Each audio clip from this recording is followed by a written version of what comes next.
Bien, mes chers collègues, nous allons débuter cette séance puisque nous avons le quorum. Donc, je vais donner la parole à Monsieur Lagier. Il est là. Bien. Avant tout ça, je mets aux voix sa candidature. Qui est contre? Attention. Vous avez la parole, Monsieur Lagier. Bonsoir. Je vais procéder à l'appel. Yo Jean-Baptiste. Bec. Marie-Josée, excusez. Alix Laurence.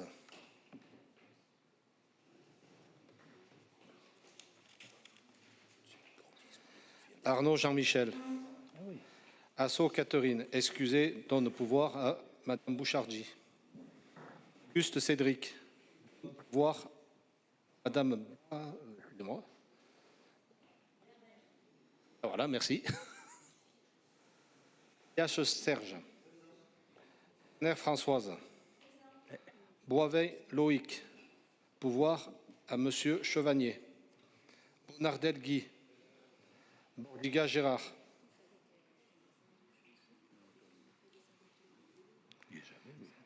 Borel Daniel. Excusez, pouvoir à Madame Lazzaro. Bouchardy Martine. Boutron Claude. Brochier Jean-Louis donne pouvoir à Monsieur Boutron. Busbach Pimprenel. Chenavier Gérald. Cortès Benjamin. Costorier Rémy. David Isabelle. Didier Roger. Présent. Dugelet Denis. Dussert Françoise.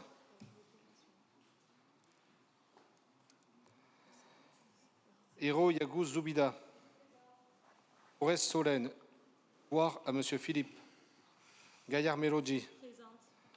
Garcin Éric. Pouvoir à Madame David. Guépara Michel. Gaziguian Richard. Pouvoir à Monsieur Régnier. Grenier Marivonne. Pouvoir à Monsieur Marteil. Grimaud Roger. Hubot Christian. Joubert Claudie. Kuntz Charlotte. L'abbé Sylvie. Lagier Franck. C'est moi. Oglia Carola. Lazzaro Marie-Christine. Le Duani. Lesbros Roland. Pouvoir à Madame Mostachi. Long Bernard. Louche Frédéric. Martin Jean-Pierre. Mazet Jérôme. Midjili Vincent. Présent. Pardon, je ne l'ai pas entendu. Mostachi Ginette. Mougin Alexandre. Excusez, pouvoir à Monsieur Midjili. Neban Claude. Odo Rémy. Papu Christian. Para-Aubert Monique. Jean Olivier. Excusez, pouvoir à Monsieur Mazet. Philippe Pierre. El Christophe. Rapin Chantal. Régnier Joël. Rougan Pascal. Pouvoir à Madame Héro Yagoub. Kadji Cécile. Terminé, Monsieur le Président. Si nous passons tout de suite à l'approbation du procès-verbal et clôture de la séance du Conseil communautaire du 26 mars. Est-ce que vous avez des observations à faire? Je mets aux voix. Contre. Attention. Tout de suite à la direction des ressources humaines avec la modification du tableau des effectifs. Je donne la parole à Monsieur Ayot. Président, bonsoir à tous, chers collègues. Vous le savez, nous devons modifier le tableau des effectifs au gré des évolutions du nombre d'emplois par filière, par cadre d'emploi et par grade, naturellement. Considérant les besoins des services, il est proposé de modifier le tableau des effectifs comme suit. Il figure dans le projet de présentation. proposé de supprimer un poste d'adjoint administratif à temps complet pour créer un poste de rédacteur à temps complet. Il est proposé de supprimer un poste d'adjoint administratif principal de première classe à temps complet et de créer un poste de rédacteur à temps complet. Proposé de supprimer un poste d'adjoint technique principal première classe à temps complet et de créer un poste d'agent de maîtrise à temps complet. Il est proposé enfin de supprimer un poste d'adjoint technique principal de deuxième classe à temps complet pour créer un poste d'agent de maîtrise à temps complet. Naturellement, les crédits nécessaires à la rémunération en charge des agents seront inscrits au budget. Je précise également que CST, le comité social territorial, a donné un avis favorable le 27 mai 2025 et il en a été de même pour la commission développement économique, finances et ressources humaines qui s'est réunie le 17 juin 2025. Voilà, Monsieur le Président. Pas de questions? Qui est contre? Abstention? Une abstention. Et nous continuons avec le recours au contrat d'apprentissage, toujours avec M. Ayot. Si l'apprentissage permet à des personnes âgées de 16 à 20 ans révolus et sans limite d'âge pour certaines catégories de travailleurs, dont les personnes reconnues handicapées, d'acquérir des connaissances théoriques dans une spécialité et de les mettre en application dans une entreprise ou une administration. Formation par alternance est sanctionnée par la délivrance d'un diplôme ou d'un titre. Le dispositif présente un intérêt tant pour les personnes accueillies que pour les services accueillants, compte tenu des diplômes préparés par les postulants. La collectivité s'engage, outre le versement d'un salaire, à assurer à l'apprenti une formation professionnelle complète, dispensée pour partie dans la collectivité territoriale et pour partie en centre de formation d'apprentis ou section d'apprentissage. L'apprenti s'oblige en retour, en vue de sa formation, à travailler pour la collectivité pendant la durée du contrat et à suivre, bien sûr, cette formation. La collectivité est exonérée de l'ensemble des cotisations sociales, à l'exclusion de celles dues au titre des accidents du travail et des maladies professionnelles. L'État prend à sa charge les cotisations d'assurance sociale et les allocations familiales dues par l'employeur, y compris les contributions d'assurance chômage versées par l'employeur qui a adhéré à l'UNEDIC. Depuis la loi de transformation de la fonction publique, les apprentis perçoivent le même salaire que ceux du secteur.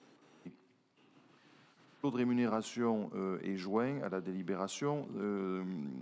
La rémunération, bien sûr, dépend de l'âge de l'apprenti, de l'année d'exécution du contrat d'apprentissage. Il faut savoir également que pour les contrats d'apprentissage qui ont été conclus après le 1er janvier 2020, le décret 786-2020 du 26 juin 2020 précise que la contribution financière du CNFP versée au CFA, le financement des frais de formation des apprentis employés par les collectivités territoriales, est égal à 100% des montants fixés selon une convention annuelle fixant les montants maximaux de prise en charge. Pour ce qui nous concerne, il s'agit ici d'avoir recours à un contrat d'apprentissage pour notre service d'accueil de loisirs intercommunal et de créer un poste. Et il s'agit en fait de préparer la personne en question au diplôme d'animateur enfance et jeunesse, BPGEPS, brevet professionnel de la jeunesse, de l'éducation populaire et du sport. Durée de la formation de 10 à 18 mois. Et j'en terminerai en vous disant, comme la délibération précédente, que le CST réuni le 27 mai 2025 a donné un avis favorable, ainsi que la commission développement économique, finances et ressources humaines qui s'est réunie le 17 juin 2025. Donc il vous est proposé de recourir à ce contrat d'apprentissage. Voilà, Monsieur le Président. Bien, merci. Des questions? Pas de questions. Je mets aux voix. Qui est contre? Abstention. Je vous remercie. Nous passons à la partie finances. Désignation du président de séance par délibération afférente au compte financier unique. C'est une nouvelle appellation qui regroupe à la fois le compte administratif et le compte de gestion du Donc, je vous propose la candidature de M. Christian Hubot. J'informe celles et ceux qui pourraient être étonnés de me voir me retirer. Faisons ça dans la ville de Gap et je le fais de la même façon avec l'agglomération pour éviter qu'il y ait la moindre pression de ma part pendant l'exposé de ce compte financier unique. Je mets aux voix la candidature de Christian Hubot. Qui est contre? Abstention. Monsieur Hubot, vous avez la parole. Merci, Président.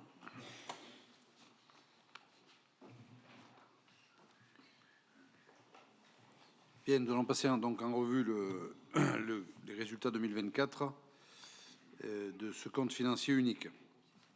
Donc, en fonctionnement, ce budget fait ressortir un excédent cumulé de 1 431 125 000,44. En investissement, le résultat 2024 cumulé est déficitaire de 479 408,26. Pour 2024, les restes réalisés sont excédentaires de 225 065,40. Cet excédent diminue le besoin de financement qui s'élève donc à 254 342,86. Ainsi, le résultat de fonctionnement constaté à la clôture de l'exercice 2024, après couverture du besoin de finances de la section d'investissement, est de 1 176 782,58.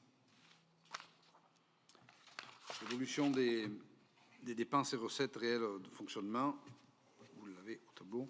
Donc, le graphique retrace l'évolution des dépenses et recettes réelles de fonctionnement depuis 2017. Les dépenses ont augmenté de 27,81% entre 2017 et 2024, alors que les recettes sur la même période ont augmenté de 33,18%. Entre 2023 et 2024, les dépenses ont augmenté de plus 8,53% et les recettes ont augmenté de 14,15%. Répartition des dépenses réelles de fonctionnement.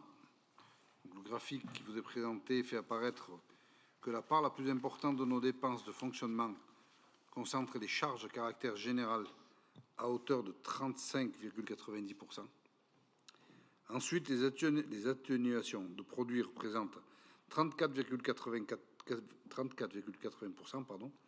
Cela concerne principalement l'attribution de compensation que verse notre agglomération aux communes membres pour un montant total de 7 965 594,27. Les charges de personnel interviennent à hauteur de 11,21%, sachant que dans cette répartition, la mise à disposition par la ville de Gap et le CCAS ne sont pas prises en compte. Enfin, les charges de gestion courante, concernant principalement les subventions associations, subventions au budget annexe des transports, à l'Office du tourisme intercommunal et notre contribution au SDIS, représentent 17,66% de nos dépenses. La répartition des recettes. Le graphique nous montre que la principale source de recettes est représentée par les impôts et les taxes, 73,36%. Ensuite, les dotations et participations qui représentent 21,23% de nos ressources de fonctionnement. Enfin, les produits de services représentent 4,43% des recettes de cette section. Les dépenses d'équipement. Ce graphique montre la répartition des dépenses d'équipement réalisées en 2024 qui s'élève à 1 179 253,57, en baisse de 29,06% par rapport à 2023. Les travaux représentent 24,92% de nos dépenses pour un montant de 293 842. 452 930 d'acquisition de matériel ont été réalisés. 278 961 de subventions d'équipement été versées. Il s'agit des fonds de concours versés à nos communes. Enfin, nous avons réalisé 153 502 de frais d'études d'insertion.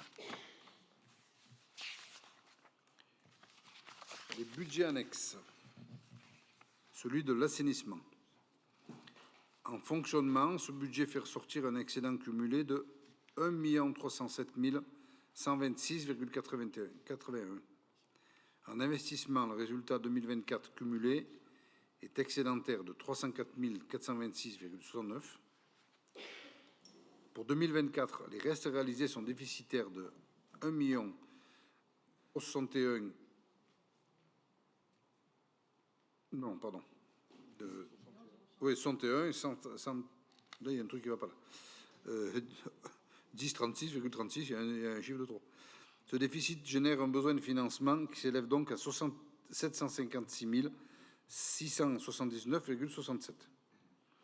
Ainsi, le résultat de fonctionnement constaté à la clôture de l'exercice 2024, après couverture du besoin de financement de la section d'investissement, est de 550 447,14. Le budget annexe de l'eau. En fonctionnement, ce budget fait ressortir un excédent cumulé de 592 651,77. En investissement, le résultat 2024 cumulé est déficitaire de 88 130,77. Pour 2024, les restes à réaliser sont déficitaires de 35 764. Ce déficit génère un besoin de financement qui s'élève donc à 464 097,77. Ici, le résultat de fonctionnement constaté à la clôture de l'exercice 2024, après couverture du besoin de financement de la section d'investissement, est de 128 554. Le budget annexe du transport urbain. En fonctionnement, ce budget fait ressortir un excédent cumulé de 709 000,27. 709, pardon, excusez-moi. Ça serait bien, oui. Excusez-moi. Allez. Investissement, le résultat de 2024 cumulé est excédentaire de 498 559,68. Pour 2024, les restes à réaliser sont déficitaires de 261 314,14. Ce déficit diminue l'excédent de financement qui s'élève donc à 237 545,54. Les budgets annexes des zones d'activité. Donc la zone de Gandia. Ce budget présente un excédent de fonctionnement de 1 924 306,22 et un déficit d'investissement de 2 124 985,69. La zone de la Chaux. Ce budget présente un excédent de fonctionnement de 340 701,06. La zone de Micropolis. Ce budget présente un excédent de fonctionnement de 101 989,99,11 et un déficit d'investissement de 82 781,79. La zone de la Beaume. Le budget présente un excédent de fonctionnement de 126 655,83 et un déficit d'investissement de 17 437,72. La zone de l'Ardier. Ce budget présente un excédent de fonctionnement de 46 084. Les ratios financiers. Notre communauté d'agglomération dégage une épargne nette de 4 325 405. Je vous rappelle que l'épargne nette mesure l'épargne disponible permettant d'investir sans emprunter. Elle a augmenté de 33,07% entre 2023 et 2024. Nous avons calculé notre marge d'autofinancement courant. Ce ratio traduit notre capacité à couvrir les charges courantes de fonctionnement et le remboursement de la dette par les produits de fonctionnement. Un ratio supérieur à 1 indique que la collectivité ne dispose d'aucun d'autofinancement pour ses investissements. Notre agglomération se situe à 0,94, soit en dessous du seuil d'alerte. Enfin, nous avons calculé la capacité de désendettement consolidée. Il s'agit du principal critère de solvabilité d'une collectivité. Elle exprime en effet le nombre d'années que si celle-ci mettait à rembourser sa dette, si elle choisissait d'y consacrer tous ses moyens de fonctionnement. Le seuil d'alerte moyen se situe autour de 8 ans, la zone de risque à partir de 11 à 12 ans. Notre capacité de désendettement est de 1,25 années, ce qui laisse une marge de manœuvre à notre collectivité en matière de désendettement. Voilà, chers collègues, on fait le tour du compte financier. Y a-t-il des questions? Oui, Madame Kuntz.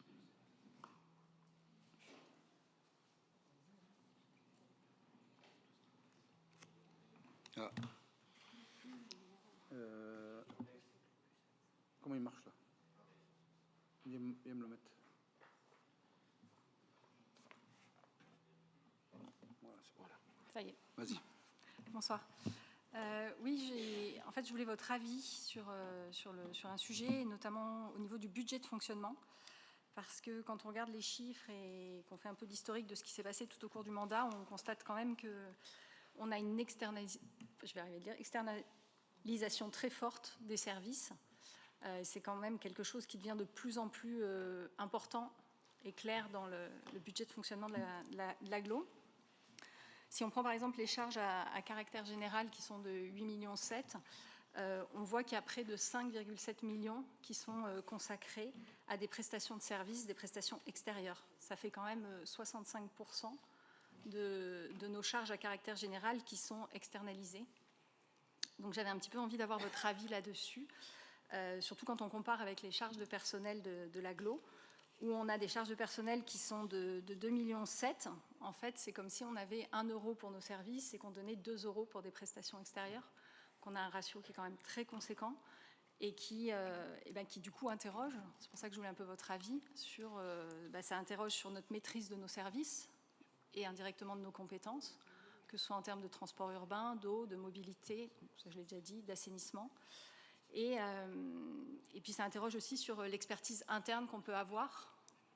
Est-ce que vraiment, avec une logique, avec autant d'externalisation, on a aujourd'hui des compétences qui sont cultivées, nourries en interne et qui nous permettent, encore une fois, d'assurer le service public qu'on se doit d'assurer par rapport à nos compétences. Voilà. J'avais un peu envie d'avoir votre avis là-dessus et sur ce point-là qui est assez prégnant dans le budget de fonctionnement de l'agglo.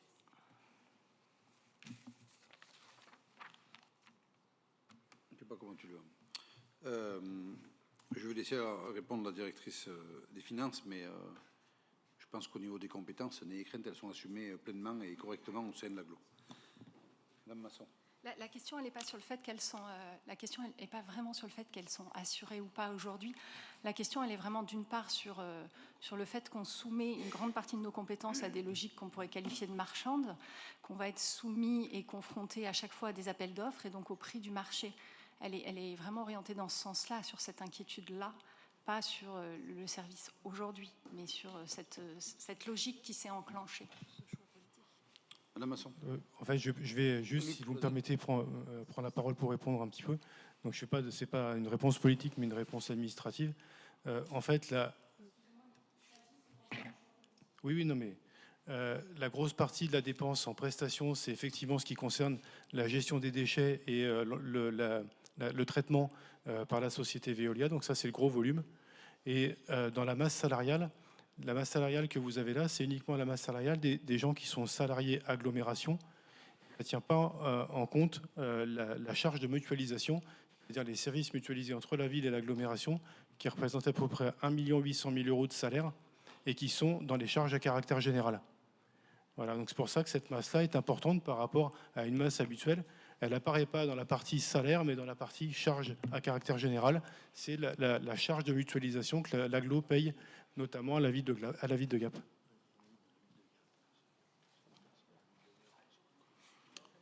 Merci, monsieur le directeur. Y a-t-il d'autres questions? Donc, s'il n'y en a pas, je vais soumettre le compte financier à votre approbation. Qui est contre?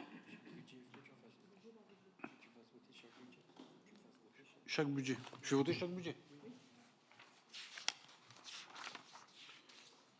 Donc, je fais le budget général en premier. Et après, on fera les budgets annexes. Donc, concernant le budget général, qui est contre? 3 contre. Qui s'abstient? Merci. En ce qui concerne les budgets annexes, pour ce qui concerne le budget annexe de l'assainissement, qui est contre? 3. Qui s'abstient? Merci. En ce qui concerne le budget annexe de l'eau, qui est contre? Qui s'abstient? Merci. Le budget annexe des transports urbains, qui est contre? Qui s'abstient? Merci. Pour les budgets annexes, les zones d'activité. Zone de Gandière. Qui est contre? S'abstient. Merci. Zone de Lachaud. Contre. Qui s'abstient? Merci. Zone de Micropolis. Contre. Qui s'abstient? Merci. Pour celle de la Baume. Qui est contre? Qui s'abstient? Merci. Pour la zone de l'Ardier. Qui est contre? Qui s'abstient? Merci. Vous pouvez faire entrer le président.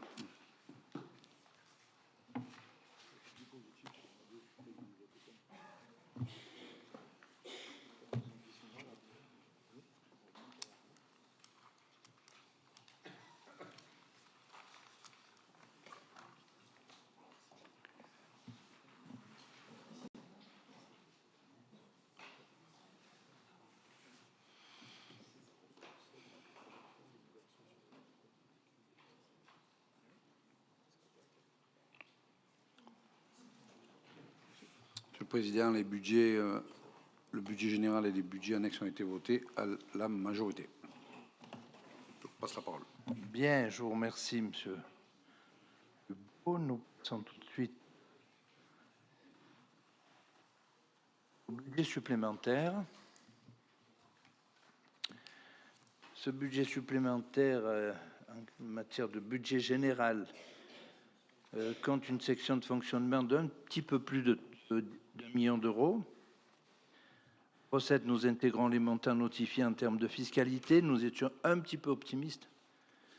Il y a 123 816 euros de moins, mais nous les avions évalués à partir du budget primitif. Donc les différents éléments de ces... on est coupé là? Il y a la cotisation foncière des entreprises qui baisse, enfin qui a un moins de moins 30 172. La TVA plus 78 724. Taxe sur les surfaces commerciales moins 173 207. L'imposition forfaitaire de réseau moins 661. Dotation de compensation à la réforme de la taxe professionnelle moins 11 341, la compensation sur la CFE, plus 22 015. En termes de dotation, les notifications nous sont parvenues et indiquent donc une de 32 912 euros, et là c'est par rapport à 2024. La dotation d'intercommunalité est légèrement en hausse, 1 784 347. Dotation de compensation, un petit peu à la baisse, avec 2 072 887. En dépense, nous inscrivons des charges à caractère général pour 108 496 euros. Atténuation de produits, plus 4 100 euros. Autres charges de gestion courante, 193 242. Enfin, un besoin supplémentaire en charge de personnel pour 50 925 euros. Ce qui concerne cette section de fonctionnement, va s'équilibrer grâce à l'excédent de fonctionnement de 1 176 782 euros. 58. L'investissement, le budget supplémentaire s'élève à 5 406 056,14. Principalement, ce sont des maîtrises d'ouvrage qui concernent les voies vertes. Nous équilibrons cette section par des subventions, par des restes à réaliser relativement importants avec 4 867 937, un virement de la section de fonctionnement 275 775. Est-ce que vous avez des questions? Pas de questions sur la partie budget général de notre activité. Est-ce qu'il y a des votes contre? vote contre, abstention. Je vous remercie. Nous passons aux différents budgets annexes, en particulier budget annexe de l'eau, section de fonctionnement 1 462 790, en investissement 1 534 164,77 €, ce qui nous fait un total de pratiquement 3 millions. Est-ce que vous avez des questions? Je mets aux voix qui est contre. Pas toujours. Attention. Je vous remercie. Budget annexe de l'assainissement. Section de fonctionnement 555 447,14. Investissement 2 285 179. Total de 2 840 926,50 €. Des questions? Questions? Je mets aux voix qui est contre. Toujours pas. Attention. Je vous remercie. Nous passons au transport urbain avec une section de fonctionnement de 289 009,27, section d'investissement de 532 003,27, un total de 821 015,54. Question. Question, je mets aux voix qui est contre. Contre. Attention. Merci. Budget annexe de la zone de micropolis. Section de fonctionnement 101 999,11. En investissement 82 781,79. Un total de 184 780,90 €. Des questions? Questions, je mets aux voix qui est contre. 3 contre. Attention. Et enfin, le budget annexe de la zone de Gandière, section de fonctionnement 1 924 306,22 €, investissement 2 124 985,69 €, soit un total d'un peu plus de 4 millions. Des questions? Je mets donc contre. Contre. Attention. Je vous remercie. Nous en avons terminé en ce qui concerne le financier unique, mais également le budget supplémentaire. Approbation des budgets 2024 et des comptes 2023 de l'Office de tourisme. Je vous rappelle que le 12 avril 2024, le comité directeur de l'Office de tourisme a procédé au vote du budget primitif 2024, qui s'élève à 1 079 578,95 €.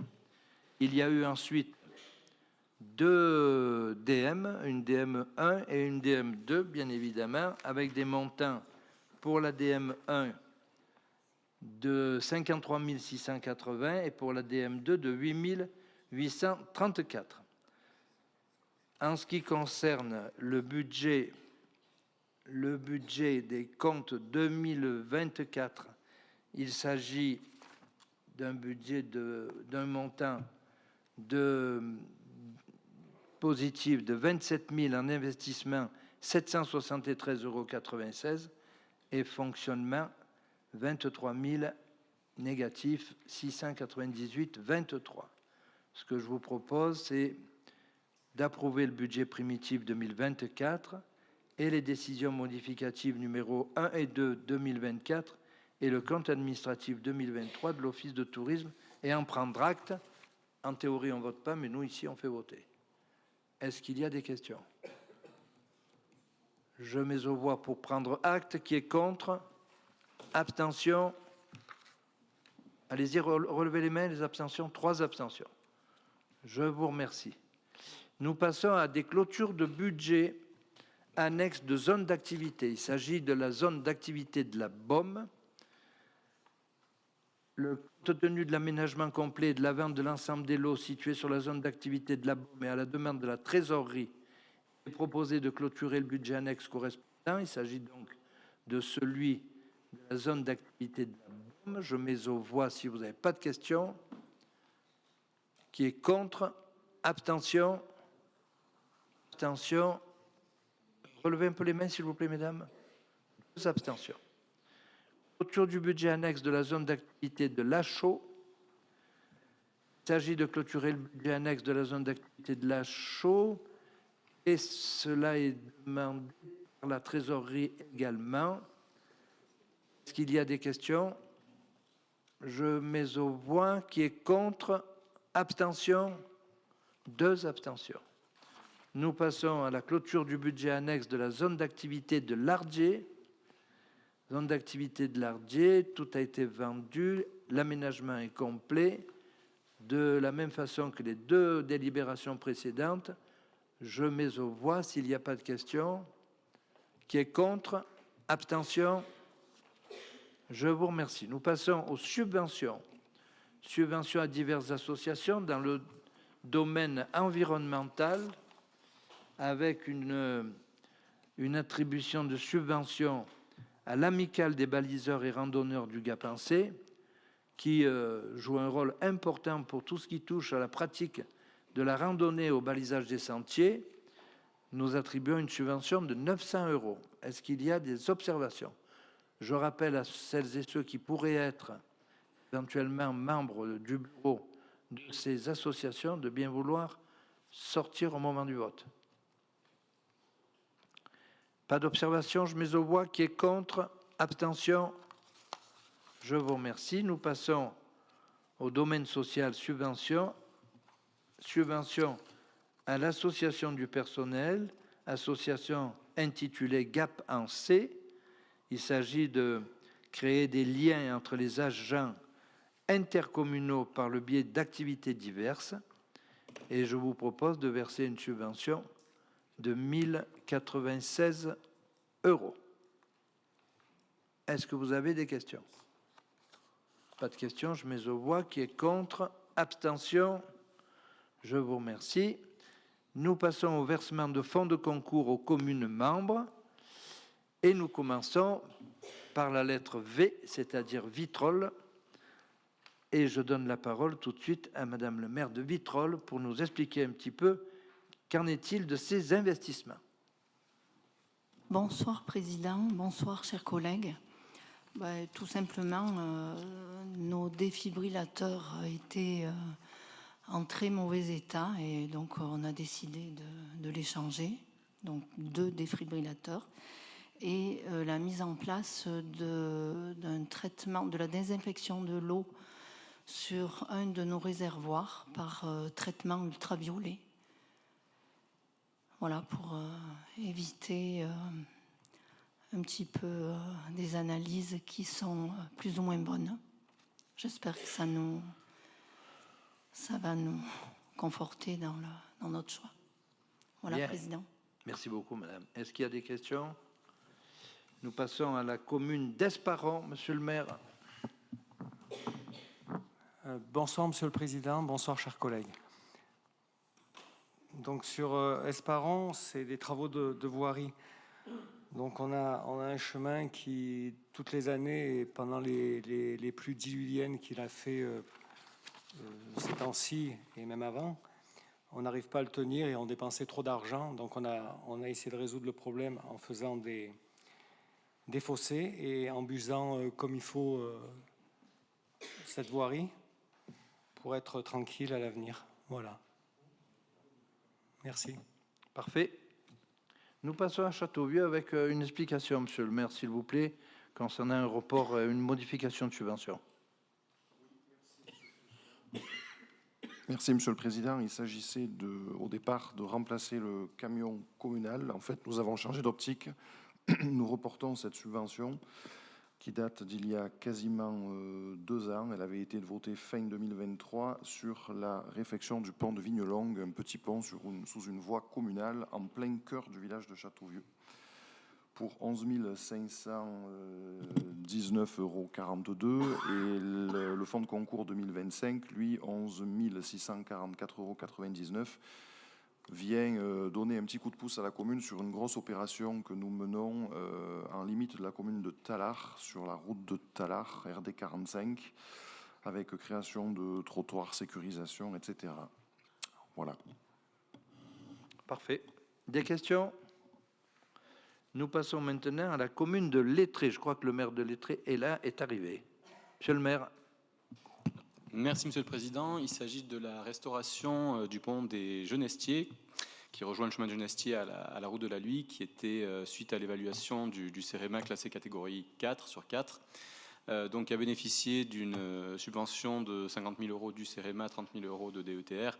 Et comme suite à l'appel d'offres, on a dépassé les 100 000 euros au total. On fait appel à 4 000 euros et quelques du fonds de concours. Parfait. Des questions, Monsieur le maire? Non? Pas de questions? Nous passons donc à la Fressinouse avec le maire Gérald Chenavier. Merci, Président. Bonjour à tous. Nous, ce soir, nous demandons effectivement une subvention à l'agglomération pour l'acquisition d'une tronçonneuse d'un souffleur thermique pour équiper notre employé communal, afin qu'il puisse réaliser des travaux sur la commune avec ces nouveaux outils. Voilà, Monsieur le Président. Parfait, merci. Nous passons à Gap avec la rénovation de l'école maternelle. Madame l'adjointe à la ville de Gap chargée des affaires scolaires, Madame Rougan, je vous donne la parole.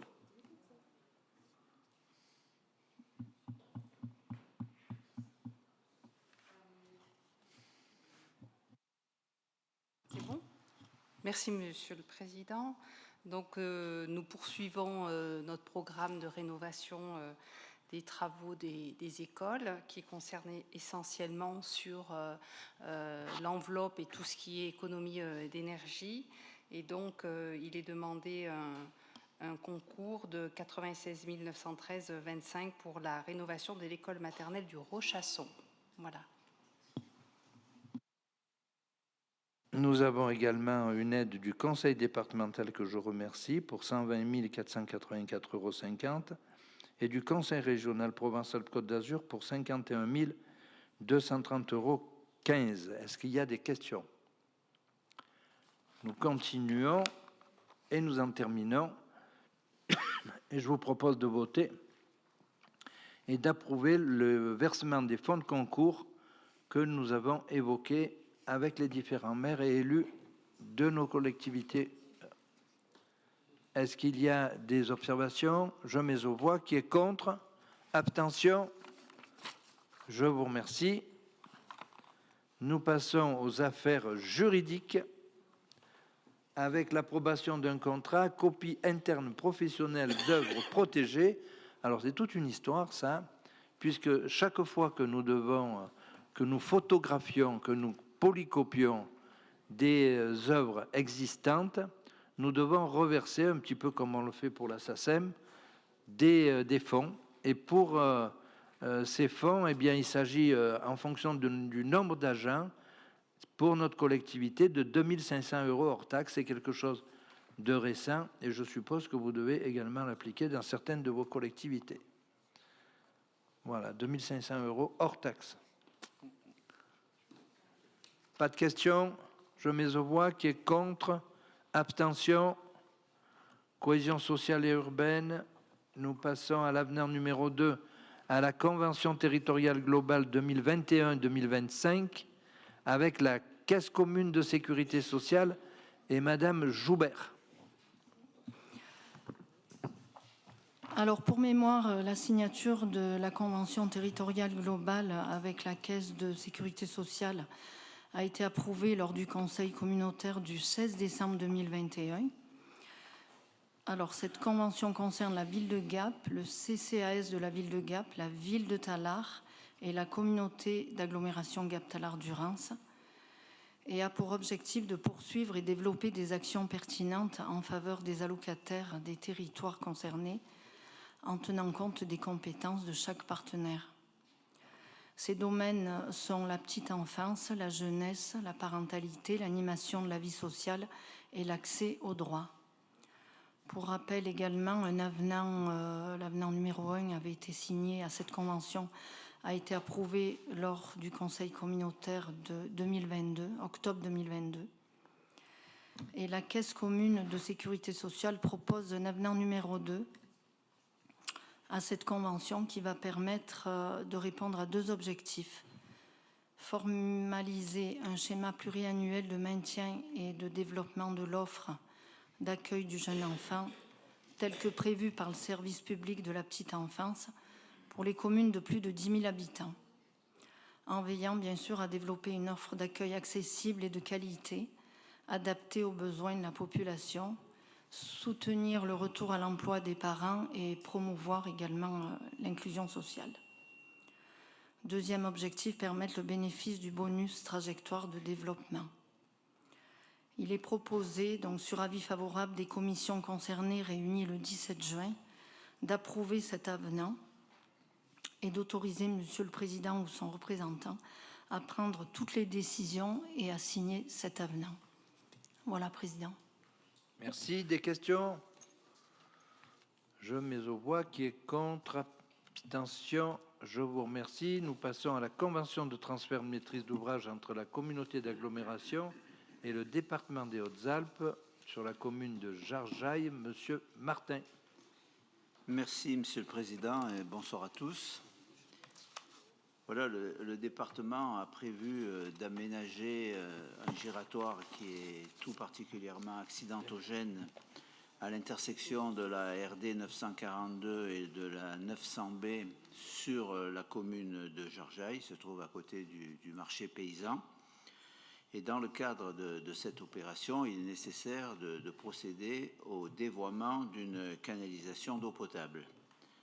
Alors ces travaux relèvent en principe de la compétence de la communauté d'agglomération Gap-Tallard-Durance, mais enfin, afin de coordonner l'ensemble des travaux, nous pouvons confier par convention de transfert de maîtrise d'ouvrage les travaux de dévoiement de ce réseau d'eau potable au département. Donc, il est proposé que le département assure la réalisation des prestations liées à la pose des canalisations d'eau au niveau du carrefour et tout ceci pour le compte justement de la communauté d'agglomération. Le coût des travaux de dévoiement de ce réseau est pris en charge en totalité par le département des Hautes-Alpes. Il est estimé aujourd'hui à 31 550 €. Donc ce qui vous est proposé aujourd'hui, c'est sur avis favorable des commissions compétentes d'autoriser Monsieur le Président à signer la convention qui est annexée à la présente note de synthèse. Voilà, Monsieur le Président. Merci. Merci. Je passe la parole au maire de Châteauvieux. Merci, Monsieur le Président. C'est simplement en tant que conseiller départemental que je voulais intervenir sur ce dossier, puisqu'il se trouve, cher Gérald, sur la commune de Jarjaille. Il s'avère que le département investira 1 400 000 € sur cette opération qui est très importante et qui relève, qui est liée au cadre de l'organisation des Jeux Olympiques 2030. C'est un beau projet. Théoriquement, ce giratoire devrait être terminé d'ici la fin 2026. Parfait. D'autres questions? D'autres observations? Pas d'observation. Je mets aux voix. Qui est contre? Abstention. Approbation des statuts de la Régie des transports urbains et interurbains, Agglo en bus, avec Monsieur Hubault. Merci, Président. Donc, la communauté d'agglomération exerce la compétence d'organisation de la mobilité. Cette compétence est exercée par une régie de transport urbain à seule autonomie financière créée par le conseil municipal de la ville de Gap par une délibération du 15 juin 1991. En application des dispositions du Code général des collectivités, l'organisation administrative et financière des régies dotées de la seule autonomie financière est chargée d'exécution d'un service public, industriel et commercial qui sont déterminés par des statuts optés par le conseil communautaire. Il convient aujourd'hui de régulariser la situation par la Régie des transports, l'Agglo en bus, en adoptant ces statuts. Les statuts proposés en annexe de la présente délibération prévoient notamment que la Régie sera administrée par un conseil d'exploitation et son président, ainsi que par un directeur. Les statuts fixent les règles générales d'organisation et le fonctionnement du conseil d'exploitation. La désignation des membres du conseil d'exploitation s'effectuera par une délibération distincte. Vu la délibération du conseil municipal de la ville de Gap du 15 juin 1991 portant création de la Régie des transports urbains dotée de la seule autonomie financière, vu les articles dont je fais grâce, vu la Régie des transports, l'Agglo en bus exerçant la compétence de transport de la communauté d'agglomération Gap-Tallard-Durance et suivant le Code des transports, il est proposé sur avis favorable de la Commission d'aménagement des territoires qui s'est réunie le 17 juin, d'approuver les statuts de la Régie des transports à seule autonomie financière, l'agglo en bus. Voilà, Monsieur le Président. Merci. Des questions? Madame David.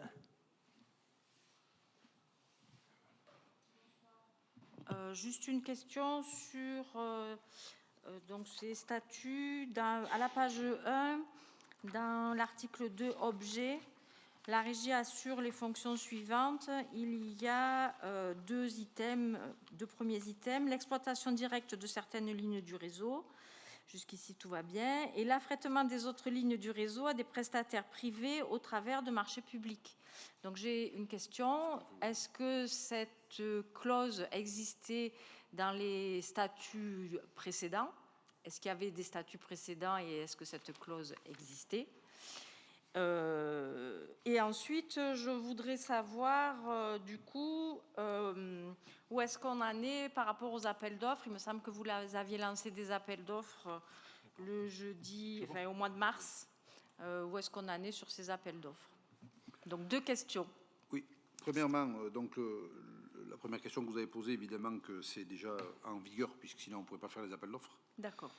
Et la deuxième question, les appels d'offres ont été faits et on est en négociation encore avec nos prestataires qui nous ont répondu. On est en deuxième négociation parce qu'il y a encore des choses qu'il faut qu'on règle avec eux. Voilà. Merci. Il y a d'autres questions? Je mets aux voix. Qui est contre? Abstention? 3 abstentions. Modification du règlement des transports du réseau, l'agglo en bus, Monsieur Hubault. Donc, depuis le 1er janvier 2018, la Com d'Aglo dispose de la compétence organisation de la mobilité au sens du titre du livre et des premières parties du Code des transports. À ce titre, elle est autorité organisatrice, je vais y arriver, de la mobilité et organise les différents services de transport public sur son périmètre. Par délibération du 20 juin et du 20 septembre 2018, le Conseil communautaire a adopté son règlement des transports destiné à définir les conditions dans lesquelles s'effectue la prise en charge de la clientèle sur le réseau des transports publics, l'agglo en bus de la communauté d'agglomération. Afin de garantir la sécurité des usagers et la qualité du service du réseau, tant sur les lignes de bus urbains que sur les lignes d'autocars interurbains ou scolaires, il convient aujourd'hui d'adapter ce règlement aux diverses évolutions du comportement et des besoins des usagers, notamment sur les points suivants.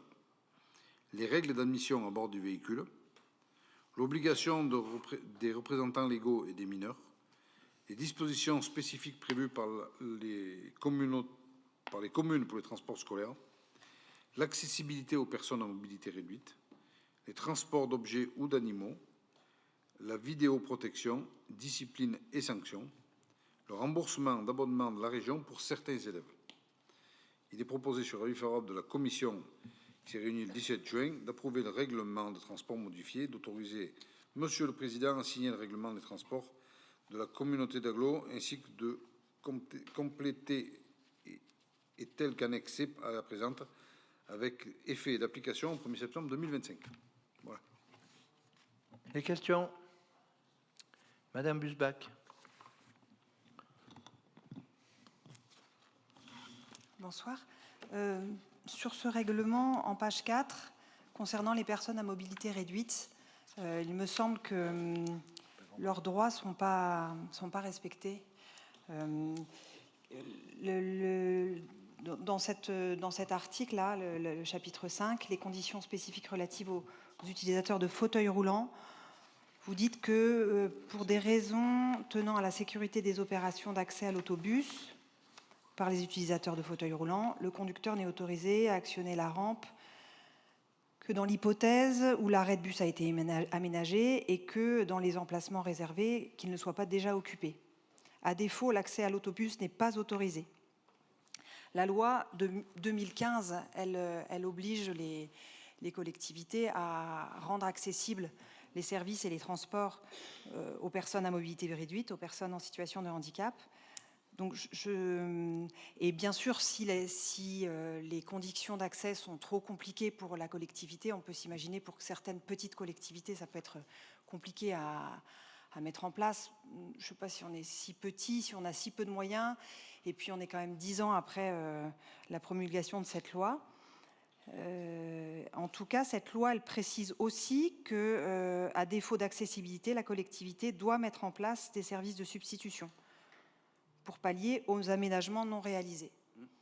Donc ça m'embête cet article-là qui ne parle pas de palier et qui dit noir sur blanc, à défaut, l'accès n'est pas autorisé.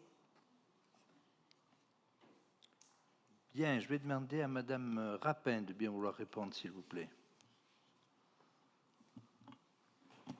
Merci, Monsieur le Président. Bonjour à tous et à toutes. Alors aujourd'hui, il faut faire un petit rappel avant de faire une conclusion. Le petit rappel, il est qu'il y a eu, il est terminé maintenant, un bilan de tous les québus. C'est-à-dire un bilan de l'existant. Voilà, d'abord on fait un bilan et après on met en place un service. Donc aujourd'hui, c'est pas... si vous voulez, c'est une cartographie, mais qui n'est pas exhaustive parce qu'elle répond à ce qui existe aujourd'hui sur l'agglo. Mais les personnes à mobilité réduite seront légitimes pour susciter le service de substitution que nous allons mettre en place. Donc, quand vous dites certains quais ne sont pas accessibles, donc elles sont discriminées, non, certains quais, les quais que nous avons répertoriés dans le cadre de lignes qui sont prioritaires, parce que c'est la loi, ont été toutes identifiées comme étant, soit on peut les mettre en accessibilité, soit on ne peut pas. Des fois, on ne peut pas faire tomber les murs. Donc, quand on ne peut pas, parce qu'on est dans une incompatibilité technique, on va mettre en place un service de substitution. Donc, si vous voulez, il ne faut pas le lire à la lettre, parce qu'effectivement, à la lettre, ça peut prêter à confusion. Dans l'interprétation, on va dire, vraiment, je cherche le terme, oui, non, mais dans l'interprétation littérale, on a l'impression qu'on a mis en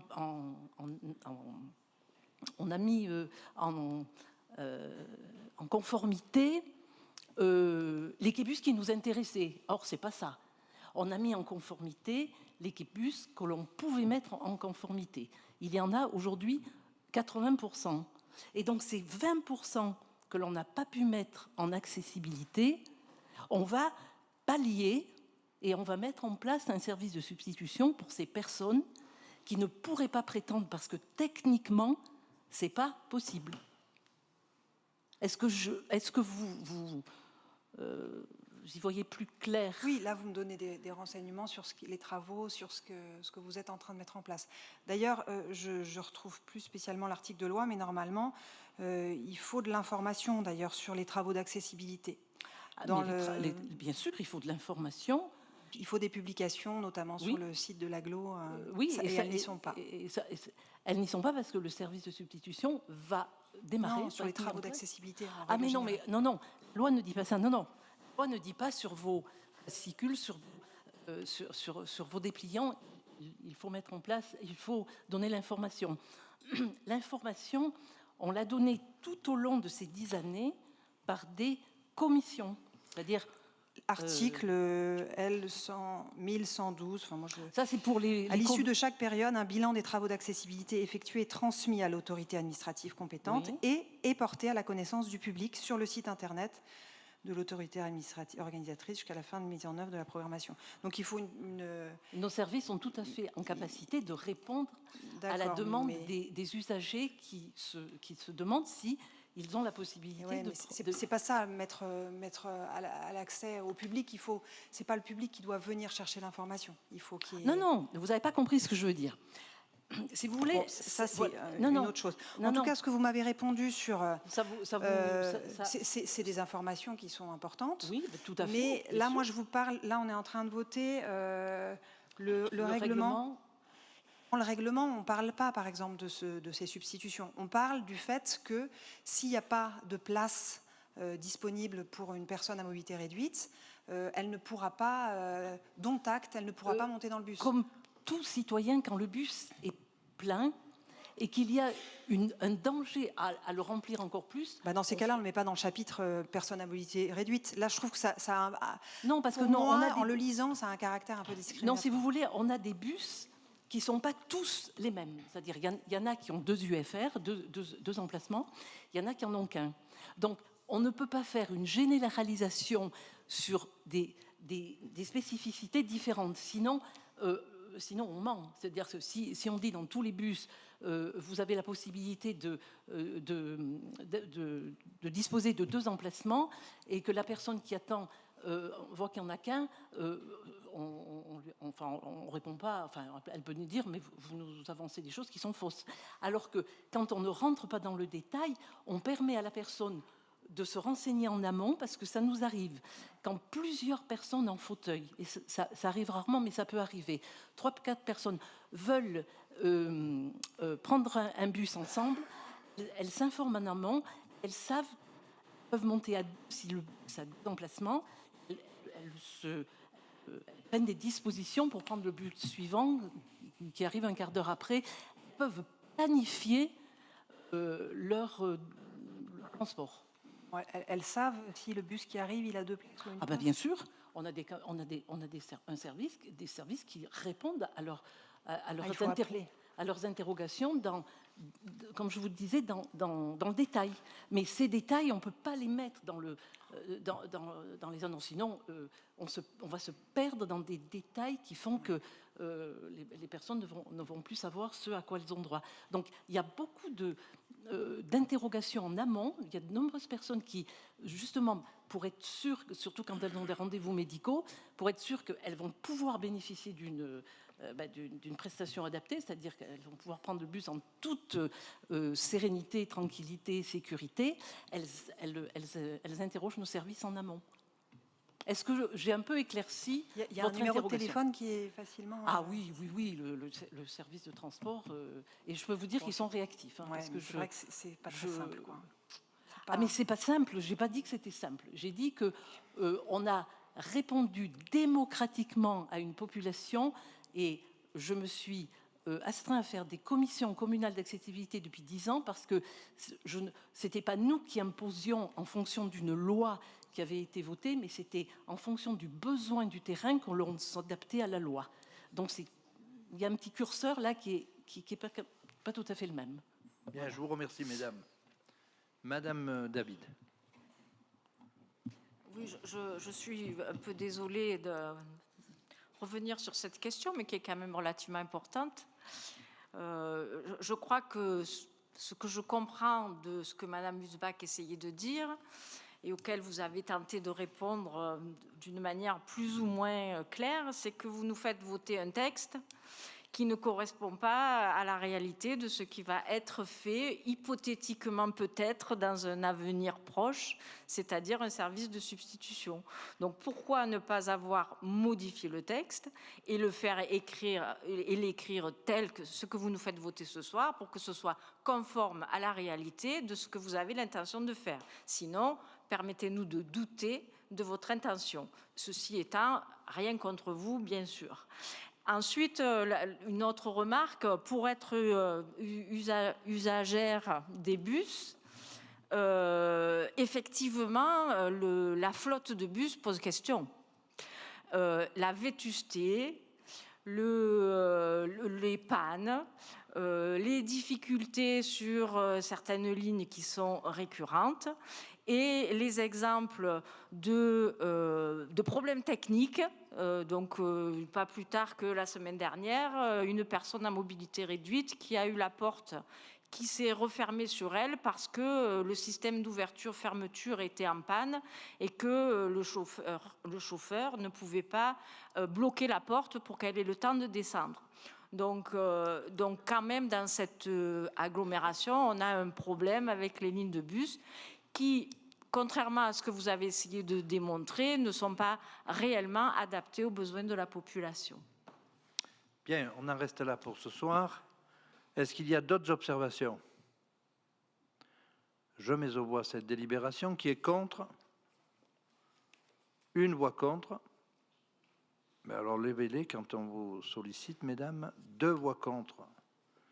Abstention? Une abstention. Je vous remercie. Nous passons à la modification de la composition du comité des partenaires avec Christian Hubot. Afin de répondre aux dispositions de la loi LOM et dans un but de garantir un dialogue permanent entre les acteurs de la mobilité sur le territoire, le Conseil communautaire a créé un comité des partenaires par délibération du 4 octobre 2022.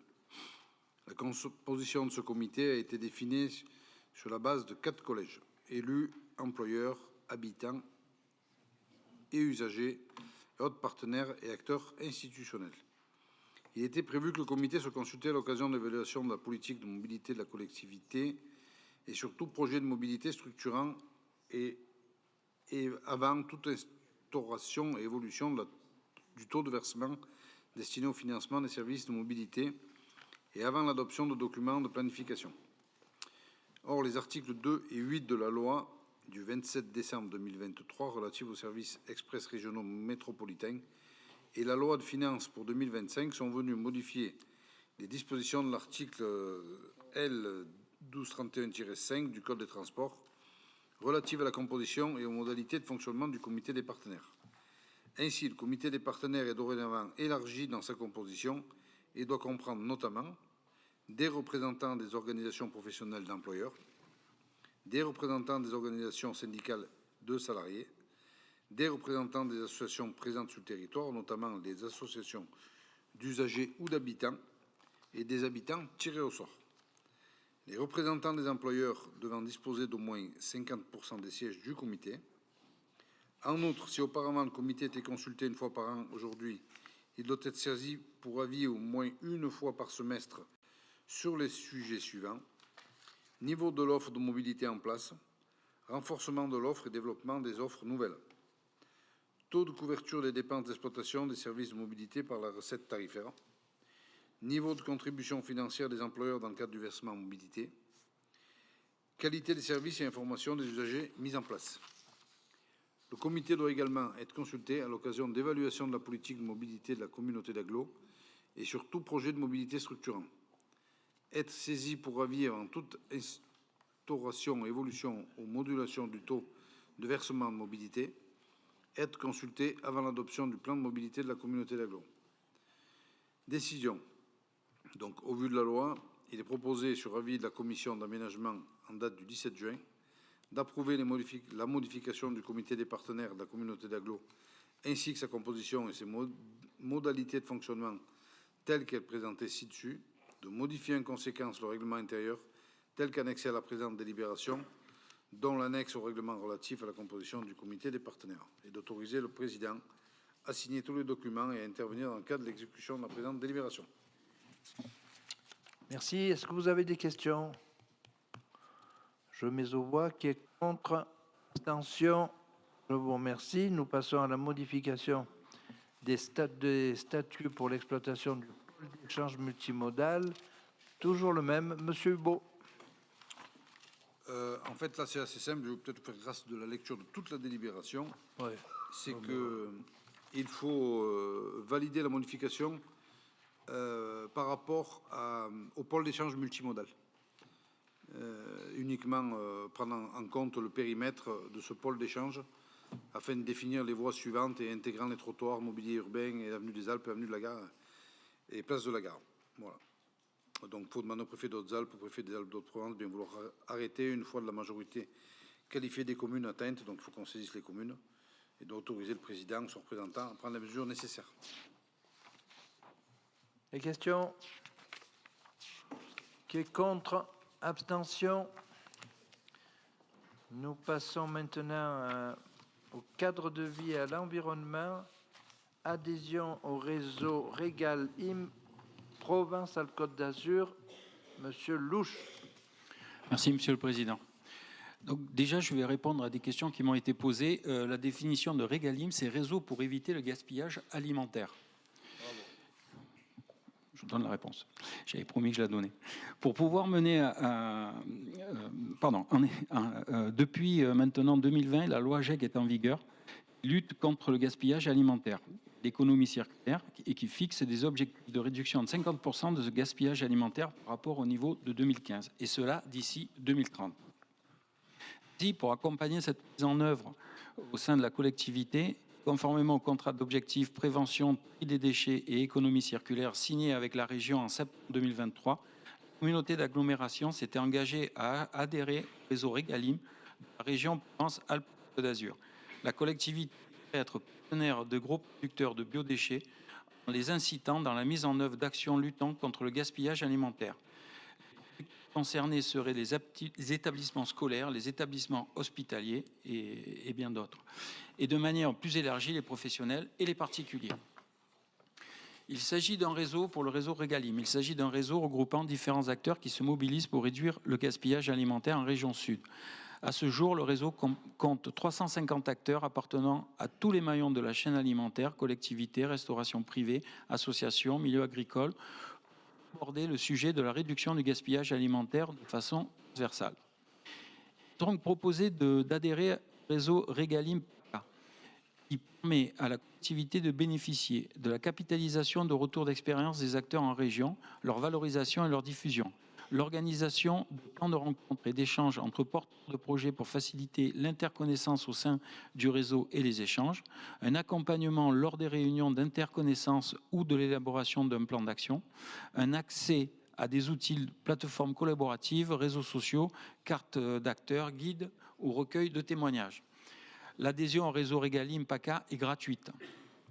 Je vous propose donc, sous l'avis favorable de la Commission de protection de l'environnement et de la Commission de développement économique, des finances et des ressources humaines, réunies respectivement en séance le 5 et 17 juin 2025, d'approuver le principe d'adhésion au réseau Régalim PACA et d'autoriser, Monsieur le Président, à signer tous les documents inhérents à la participation de ce réseau.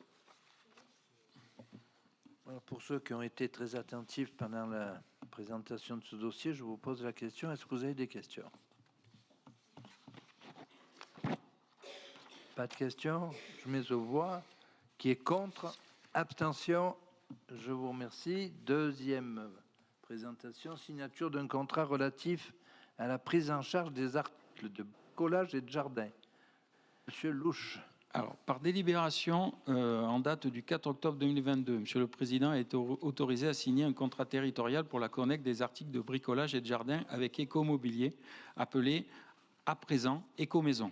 Écomaison est un organisme à but non lucratif créé en décembre 2011 pour la collecte des mobiliers usagés. Or, le nouvel éco-organisme Valobat a été agréé par les voies éco-organisme Valobat a été agréé par les pouvoirs publics en date du 21 décembre 2023 pour cette même filière. La poursuite de la collecte des articles de bricolage et de jardin est prévue sur les 3 déchetteries implantées sur le territoire de la communauté d'agglomération. Cette collecte sera destinée aux articles de bricolage et de jardin qui relèvent des 2 catégories, le matériel de bricolage dont l'outillage à main classé et produits et matériel destinés à l'aménagement de jardin. Concernant l'accompagnement financier, la signature de ce contrat permet à la collectivité de bénéficier des aides financières suivantes. Soutien forfaitaire de 2 700 € par an pour la benne de 30 mètres cubes. Soutien variable fonction du tonnage collecté à hauteur de 20 € la tonne d'articles de bricolage et de jardin. Et soutien forfaitaire annuel de 100 € affecté à la zone de réemploi. Contrat enfin le 31 décembre 2027 à la date d'échéance de l'agrément et pourra être résilié par lettre recommandée avec un préavis de 3 mois. Je vous propose donc, sur avis favorable de la Commission de protection de l'environnement et de la Commission de développement économique, des finances et des ressources humaines réunies respectivement en séance du 5 et 17 juin 2025, d'autoriser Monsieur le Président à signer le contrat relatif à la prise en charge des articles de bricolage et de jardin avec les éco-organismes agréés à l'échelle nationale, ainsi que tout autre document inhérent à cette contractualisation. Merci. Merci. Merci, Monsieur Louche. Est-ce qu'il y a des questions? Je mets aux voix. Qui est contre? Abstention. Nous passons maintenant au relevé des décisions que j'ai grâce au... Vous avez voulu me confier. Il y a des questions. Vote. Je vous remercie, mes chers collègues. Nous sommes un petit peu en avance.